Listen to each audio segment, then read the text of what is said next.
खुलुमबाय आंनि मुलुगनां बड' निउस चेनेल साफ्रोमबो नायगिरि बिथांमोननिसिम गोजोन फुंबिलिनि बयनिसिमबो गाहाम हामलायनाय जासिहरनाय जाबाय। आसा खालामो नोंथांमोनहा गासै मोजाङै दं। बे समाव आं नोंथांमोननि सिगाङाव फुंबिलिनि मोननैसो खौरां लाना फैलायबाय। अन्नानै भिडिअखौ स्किप खालामाजासे जोबजासिम नायलांदो। दिनैनि फुंबिलिनि मोननैसो खौरांफोरा जाबाय। गिबि रादाबाव दं। अरुणाचल प्रदेशआव मोनसे गिख्रंथाव हा गिसिखानायाव आसामनि गसाइगावनि 4 सुबुंफोरा जिउ गोमानो गोनां जादों।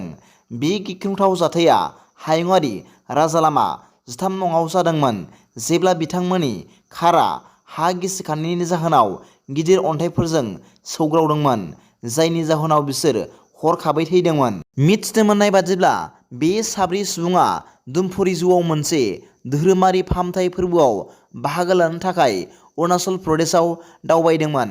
मख'नो गोनांदि बे हा खुरखानाया मुरी मुगली आरो गामी र'डनि गेजेरनि बाहागोआव जादोंमोन, जेराव क्रिस्ट'फार हेम्ब्राम, अभिजित हेम्ब्राम, निर्मल हेम्ब्राम आरो लक्ष्मीनाथ किस्कुआ जिउ गोमानांदोंमोन। 4बो सुबुंफोरा आसामनि क'क्राझार जिल्लानि गसाइगाव महकुमानि थागिरिमोन। सुलुंनि बादिब्ला बिथांमोननि गोथै सह'खौ दिनै गसाइगावआव लाबोनो हागौ। नैथि रादाबाव दं।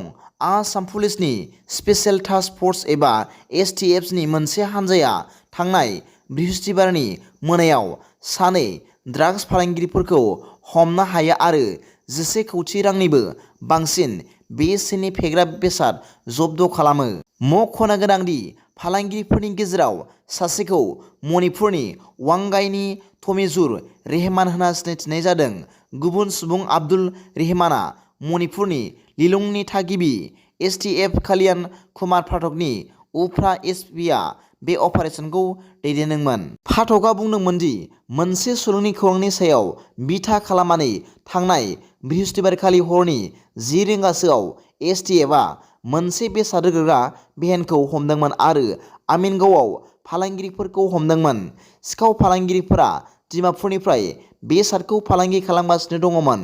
अपारेशननि समाव फालांगिरिफोरनि आवथानिफ्राय 1350 ग्राम हेर'इनजों लोगोसे 98 पेकेट बोखांनो हादोंमोन।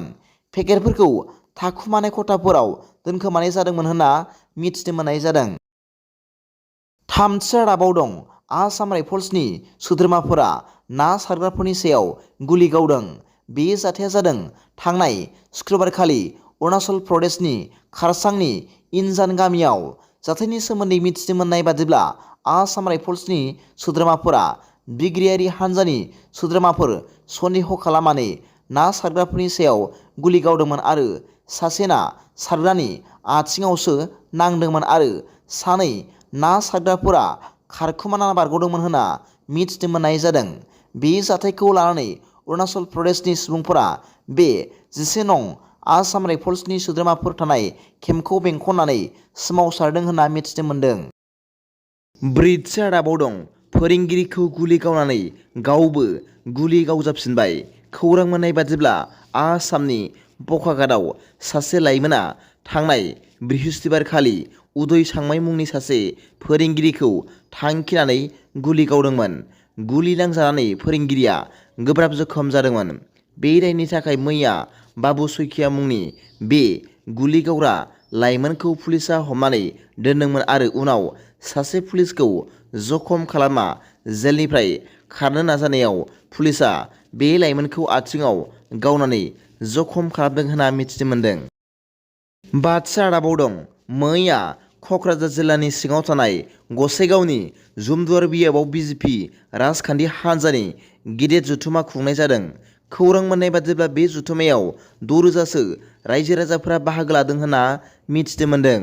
बे जथुम्मायाव गाहाय आलासि हिसाबै नुजानो हादोंमोन आसामनि मन्त्रि मानाव गेदेर अशक सिंहल, क'क्राझार जिल्ला BJP हान्जानि आफादगिरि मानाव गेदेर मुस्रिमा कुबेथा बसुमतारी, मानाव गेदेर EM रेवरेवा नार्जारी, मानाव गेदेर जिरन बसुमतारी, मानाव गेदेर राजिब बसुमतारी मोनहाबो बाहागो लादोंमोन।